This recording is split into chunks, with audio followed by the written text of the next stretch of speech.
BJP ಒಂದು tweet ಮಾಡಿದೆ, ಲಕ್ಷ್ಮೀ ಹೆಬ್ಬಾಳ್ಕರ್ ಅವ್ರ ಫೋಟೋನ ಹಾಕಿ ಸಚಿವರು ಕಾಣೆಯಾಗಿದ್ದಾರೆ ಅಂತ. ಕಳೆದ 3-4 ದಿನದಿಂದ ನಾವು ಕೂಡ ಅಧಿವೇಶನಕ್ಕೆ ಬರ್ತಾ ಇದ್ದೀವಿ. ನಾವು ಈ 5,000 ಕೋಟಿ ರೂಪಾಯಿ ಏನು ಬಡವರಿಗೆ 2,000 ರೂಪಾಯಿ ತಲುಪಬೇಕಾಯಿತು, ಅದನ್ನು ಮೋಸ ಮಾಡಿದ್ದಾರೆ. ಫೆಬ್ರವರಿ ಮಾರ್ಚಲ್ಲಿ ಹಾಕಿಲ್ಲ, ಏಪ್ರಿಲ್ ಮೇ ಈ ಥರದ್ದು ಹಾಕ್ಬಿಟ್ಟಿದ್ದಾರೆ. ಅಂದ್ರೆ ಇದು ಓದಂಗೆನಾ? ಸದನಕ್ಕೆ ತಪ್ಪು ಉತ್ತರ ಕೊಟ್ಟಿದ್ದಾರೆ. ನಾವು ಕೊಟ್ಬಿಟ್ಟಿದ್ದೀರಿ ಅಂತ. ಒಬ್ಬ ಮಂತ್ರಿಯಾಗಿ ಸದನವನ್ನ ತಪ್ಪುದಾರಿಗೆ ಎಳೆಯುವಂಥದ್ದು, ಸದನದಲ್ಲಿ ಹೇಳಿಕೆ ಮಾಡಿದ್ರೆ ಅದು ಸ್ಟಿಕಾನ್ ಆಗಿರಬೇಕು. ತಪ್ಪು ಹೇಳಿದ್ರೆ ಅದಕ್ಕೆ ಶಿಕ್ಷೆ ಆಗಬೇಕು, ಇಲ್ಲ ಅಧಿಕಾರಿಗಾದರೂ ಆಗಬೇಕು ಅವರು. ನಾವು ಪದೇ ಪದೇ ಸ್ಪೀಕರ್ಗೆ ನನ್ನೇನೋ ಹೇಳಿದ್ರಿ, ಕರ್ಸಿ ಅಂತ ಹೇಳಿದ್ರೆ ಬರ್ತಾನೆ ಇಲ್ಲ. ಏನ್ ಮಂತ್ರಿ ಏನು ಚಂದ್ರಲೋಕಕ್ಕೆ ಹೋಗಿದ್ದಾರ? ಸ್ಯಾಟಲೈಟ್ ಕಳಿಸ್ಬಿಟ್ಟ. ಸದನದಲ್ಲಿ ಉತ್ತರ ಕೊಡಬೇಕಾಯ್ತು. ಆ ಧರ್ಮ ಕೊಡ್ಲಿ, ತಪ್ಪು ಕೊಟ್ಟಿದ್ರೆ ಕ್ಷಮಾಪಣೆ ಕೇಳಬೇಕು. ಡಿಬಿಟಿಯಲ್ಲಿ ಬರೋ ದುಡ್ಡು ಎಲ್ಲೂ ಮಿಸ್ ಆಗಲ್ಲ, ಬಿಜೆಪಿ ಅವ್ರು ನಾಟಕ ಮಾಡ್ತಿರೋದು ಅಂತ ಹೇಳ್ತೀನಿ. ಡಿಬಿಟಿ ಮಾಡಂಗಿದ್ರೆ ಉತ್ತರ ಯಾಕೆ ಕೊಟ್ರಿ ನೀವು? ಸದನದಲ್ಲಿ ಡಿಬಿಟಿ ಆಗಿದೆ ಅಂತ ಉತ್ತರ ಯಾಕೆ ಕೊಟ್ರಿ? ಆಗಿಲ್ಲಲ್ಲ. ದಾಖಲೆ ಕೊಟ್ಟಿದ್ದೀನಿ ನಾನು, 8 ಜಿಲ್ಲೆ ದಾಖಲೆ ಕೊಟ್ಟಿದ್ದೀನಿ. 2 ತಿಂಗಳು ಕೊಟ್ಟೇ ಇಲ್ಲ. ಮೋಸ ಮಾಡಿದ್ದಾರೆ. ಸದನಕ್ಕೆ ತಪ್ಪುದಾರಿ. ಸುಳ್ಳು ಹೇಳೋದು ಕೂಡ ಅಪರಾಧ.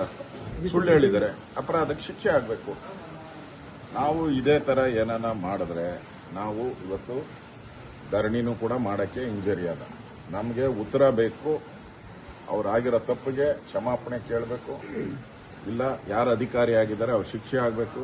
5,000 ಕೋಟಿ ರೂಪಾಯಿ ಏನ್ ಸಾಮಾನ್ಯ ಹಣ ಅಲ್ಲ. ಹಂಗಾರೆ ಕೊಡಬೇಕಾದ್ರೆ ನೀವು ಅಲ್ಲಿಂದಾನೇ ಶುರು ಮಾಡಬೇಕಾಯ್ತು. ಫೆಬ್ರವರಿ ಮಾರ್ಚ್ ಕೊಟ್ಕೊಂಡು ಏಪ್ರಿಲ್ ಕೊಡಬೇಕಾಯ್ತು. ಅದಂಗೆ ಫೆಬ್ರವರಿ ಮಾರ್ಚ್ ಬಿಟ್ಬಿಟ್ಟು ಏಪ್ರಿಲ್ ದುಡ್ಡು ಕೊಡ್ತೀರಾ ನೀವು? ಎಲ್ಲಾನ ಇತಿಹಾಸ ಇದೆಯಾ ಇದು?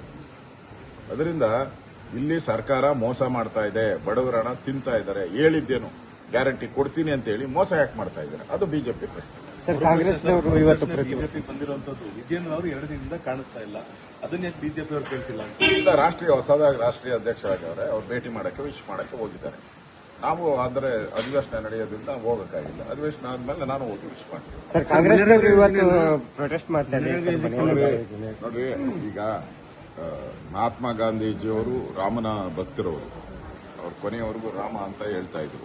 ಈಗ ರಾಮ ಹೆಸರಿಟ್ರೆ ಏನ್ ತಪ್ಪು? ರಾಮನ ಆದರ್ಶ, ಗಾಂಧೀಜಿಯವರ ಆದರ್ಶ ಇವೆಲ್ಲನೂ ಕೂಡ ನಾವು ಬಿಜೆಪಿ ಪಾಲನೆ ಮಾಡ್ತಾ ಇದ್ದೀರಲ್ಲ. ಗಾಂಧೀಜಿಯವರ ಆದರ್ಶ ಮುಖ್ಯ. ಅದರಿಂದ ಕೇಂದ್ರ ಸರ್ಕಾರ ತೀರ್ಮಾನ ತೆಗೆದುಕೊಂಡಿದೆ. ಅದಕ್ಕೆ ರಾಮನ ಹೆಸರು ಇಟ್ಟಿದ್ದಾರೆ. ನಾವು ಅದನ್ನು ಸ್ವಾಗತ ಮಾಡ್ತೀರಿ.